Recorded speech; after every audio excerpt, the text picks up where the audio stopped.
مبارک ہو اللہ رب العزت نے یہ قرآن مجید کی یہ پہلے سورہ مجادلہ کی پہلی آیت نازل فرما کر یعنی عرب کے جو زمانہ جاہلیت کے رسومات تھے اس کو اللہ رب العزت نے مسترد فرما دیا ہے۔ اور یہ آپ صلی اللہ علیہ وسلم نے تلاوت فرمائی، قد سمع اللہ قول التی تجادلک فی زوجها وتشتکی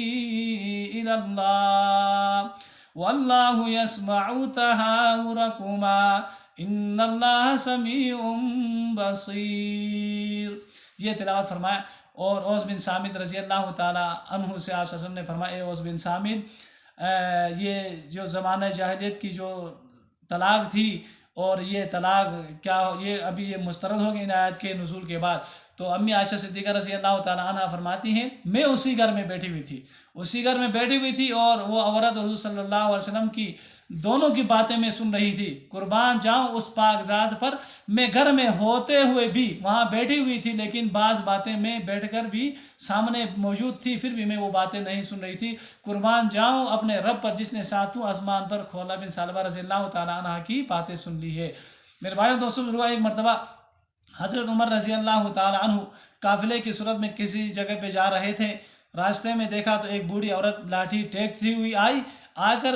حضرت عمر رضی اللہ تعالیٰ عنہ کے سامنے آئی تو حضرت عمر رضی اللہ تعالیٰ عنہ کو نے سلام کیا، پھر وہ جواب گفت و شنید ہوئی، آپس میں علیک سلیک ہوا۔ اس کے بعد آپ سے بعض صحابہ نے بعض ساتھیوں نے عرض کیا، اے اللہ کے اے امیر المومنین، آپ ایک عورت کی وجہ سے سارے قافلے کو زحمت دی، تکلیف دی، یہ عورت ہے کون ہے؟ حضرت عمر رضی اللہ تعالیٰ عنہ نے فرمایا یہ وہ عورت ہے، اگر یہ پوری رات یہاں پر بیٹھتی تو میں بیٹھ جاتا، میں کیوں نہ بیٹھتا، یہ وہ عورت ہے جس کی بات رب کائنات نے ساتوں آسمان پر سن لی، تو عمر کون ہوتا ہے؟ اگر یہ پوری رات یہاں پر بیٹھتی تو میں یہاں بیٹھتا رہتا۔ اتنی فضیلت والی عورت اور اتنی عظمت والی عورت جس کی شان میں اللہ رب العزت نے سورہ مجادلہ نازل فرمائی ہے۔ فرماتے ہیں اور نبی صلی اللہ علیہ وسلم کے سامنے آیات کے نزول سے پہلے یہ بھی شکایت کی، اے اللہ کے رسول صلی اللہ علیہ وسلم، میرے چھوٹے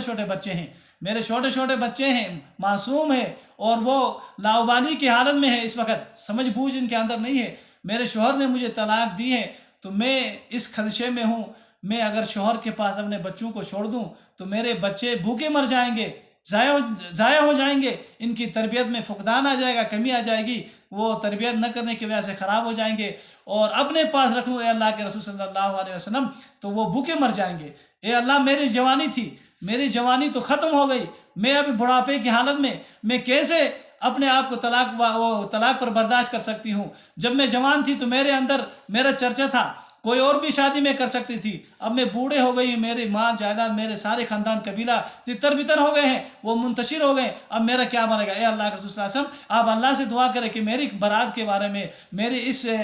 فریاد کو سن لے اللہ، تاکہ کوئی قرآن مجید کی آیات نازل فرمائے۔ تو یہ آیتیں اللہ رب العزت نے نازل فرمائی۔ پھر وہ زہار کا جو طریقہ تھا اللہ رب العزت نے اس کو بھی بیان فرمایا، الذین یظاہرون منکم من نسائہم ما ہن امہاتہم ان امہاتہم الا اللائی ولدنہم وانہم لیقولون منکرا من القول وزورا وان اللہ لعفو غفور۔ جو لوگ زہار کرتے ہیں منکم تم میں سے، من نسائہم اپنے بیویوں سے، ما ہن وہ نہیں ہے، امہاتہم ان کی مائیں، ان امہاتہم الا اللائی ولدنہم مگر ان کی مائیں تو وہ ہیں جو جنہوں نے انہیں جنا ہے، وَإِنَّهُمْ لَيَقُولُونَ مُنْكَرًا مِنَ الْقَوْلِ وَزُورًا اور بے شک وہ البتہ کہتے ہیں